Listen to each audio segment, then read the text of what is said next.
Hello, good morning. Welcome back to all of my viewers, young men and women. I am so happy to be able to share these things with you. Today, however, I want to switch it up and I want you to, as you listen, if you're listening, I would hope that you would listen carefully with mom and dad, or a parent or guardian, someone who is responsible for you. And if you are a young parent, I hope that you would take these words to heart, think about them, and perhaps make some changes in your life as needed. I want to talk to you today about your children. And so, for you, young person, if you are a teen parent, which I was, I want to share something with you that I've learned not to do. Parents, if you're watching, guardians, whoever you are, or even a youth worker or staff, whatever area of or field that you work in, whatever level of degree that you've acquired, I think it's something important for us to all think about, to know, and to consider. And that simply is, young man, young woman, you're not my friend. Many parents have failed to consider the most important thing that they could ever think about or know, and that's trying to be a friend to your child. Your role as a parent is to guide, to love, to respect, to honor, to care for, support, encourage, motivate, when needed, praise, uplift, guard, safeguard, that is, prevent, warn, and simply offer gratitude for your child. Not to hang with them, not to kick it with them, not to gossip with them, not to get involved in drug use or alcoholism with your child, not promote promiscuity, not promote infidelity, not promote slandering, teaching them how to be malicious, or even approving of what they do, whether it's dropping out of school, hanging out at home, spending the night with other young people. Even if the parents allow that in their home, your stance should always be that of a parent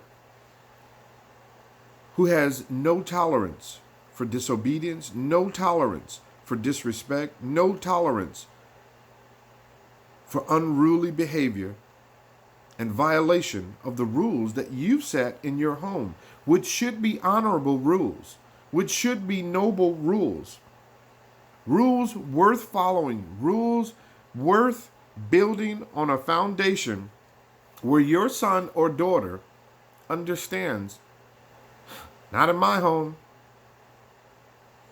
Many women and men are allowing this today. And you, young man or woman, if you have a child, please don't do it. They're not your friends. Your position, your place in the life of a child, even as an adult, is to let them know you are a parent to them. They are not your parent. There is never going to be a time where you will be friends and you can have a friend-like relationship where you're able to talk. I think friends should be able to talk. I think families should be able to talk. And they should be able to share and help one another work through things and provide answers truthfully, even if it's painful. And they should be examples, role models, true, genuine, upstanding, proper role modeling does not consist of you Well, I want to win her over, so I'm going to let her spend the night at her boyfriend's house. Or, better yet, I'll let him stay over here. She can stay in her room and he can sleep down on the couch. All you're doing is promoting secret sex. That's all you're promoting.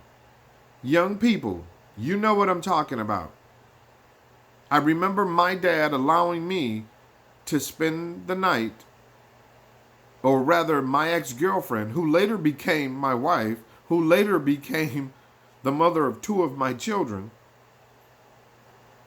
He allowed us to sleep in the exact same room on a mattress,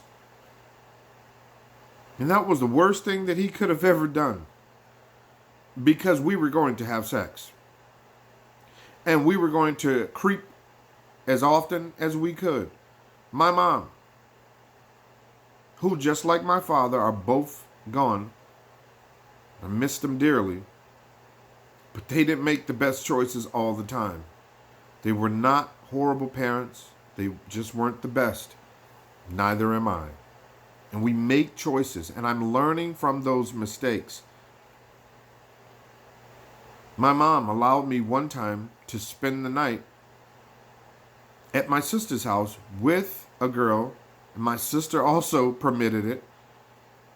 She later would have had 2 children with me also.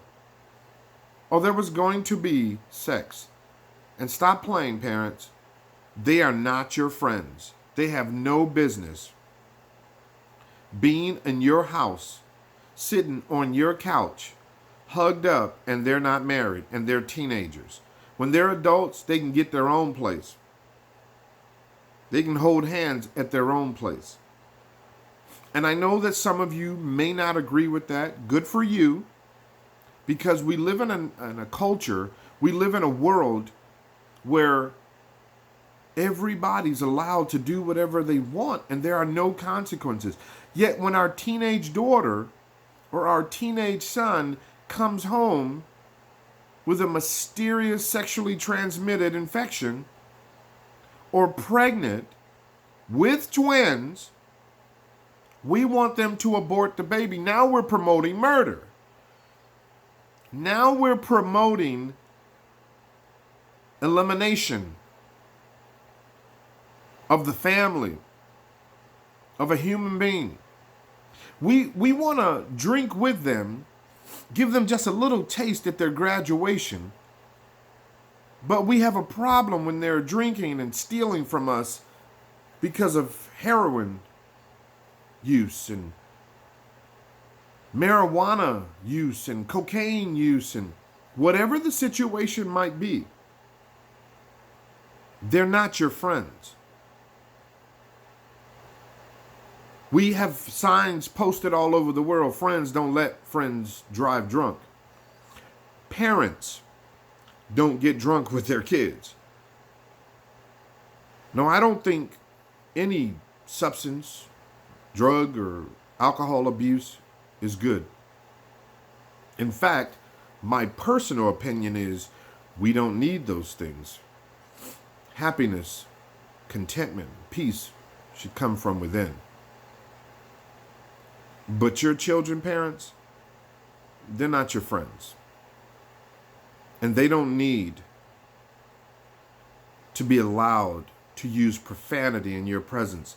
Some of us grew up in a household where if we slipped and said something profane, all of these would be gone. My mom would have knocked all of my teeth out. Now, we live in a world, in a society where young people, young men are referring to their mom as, man, stop playing, bro. Your mom?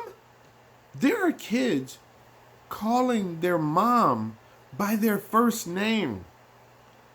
That was never allowed in my home. My father, who was paralyzed my whole life, would have started walking to chase me and black my eye.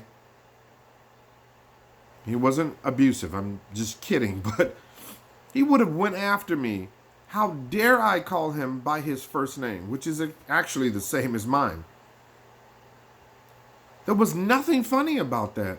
There was nothing amusing about that. Your daughter coming home telling you that she's pregnant, that's not cute.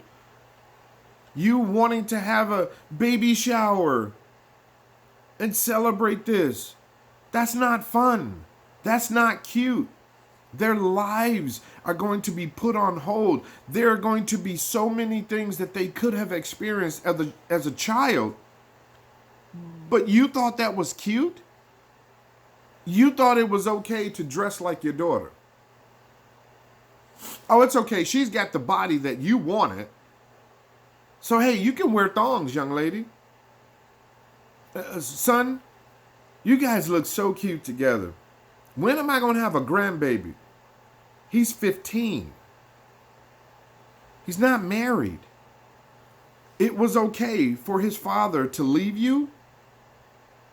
Or dad, it was okay for you to have multiple baby mamas, but it's not okay for him to do it. Yet you put it out there. You did this in front of him. Some of you are allowing your kids in public, a 6-year-old child at the grocery store, to tell you, no, I'm not doing this. I want that. Are you kidding me? They're not your friends. They're your children. And I think it's so important for us to understand this, because when you allow these things to continue on and to continue on, you're actually promoting another generation of defiant children, rebellious children, disobedient children, unruly, ungrateful, without natural affection. You're promoting this. They're not your friends. Why are you behaving like your son? You're gangbanging? You're 45. Your son is 15. What's wrong with that picture? So when he's fighting a case for murder or attempted murder or rape, oh, now you want to be a dad. Mom, are you serious? You're on social media. You're doing selfies with your daughter. But when somebody wants to rape her, or better yet, find out her location, they're sending her inappropriate pictures, convinced her to come meet with them, and now she's been kidnapped. Oh, that's a problem. Oh, I'm sorry. Excuse me. But she's not your friend. She's your daughter. You ought to set an example, whether a single mom or in a relationship or married to her father or not. Your only role in life is to love her, show her an example. Her only understanding about who and what a woman is has to come from you. Your only role in life, Dad, is to be a man of upstanding, true, genuine integrity. For that young man to know how to respect women, to make better choices, to provide for his family, to love and honor all people, not just women, to have great work ethics. Mom, your role is to tell your daughter the truth about things that have happened to you, how to make good choices as a woman, to respect her body. Teach her that her character should demand respect and not just her words. To let no one disregard her or undermine her, that she too has authority equal to that of a man. Mom and dad, young man, young woman, if you have kids, remember, they're not your friends. Stay tuned.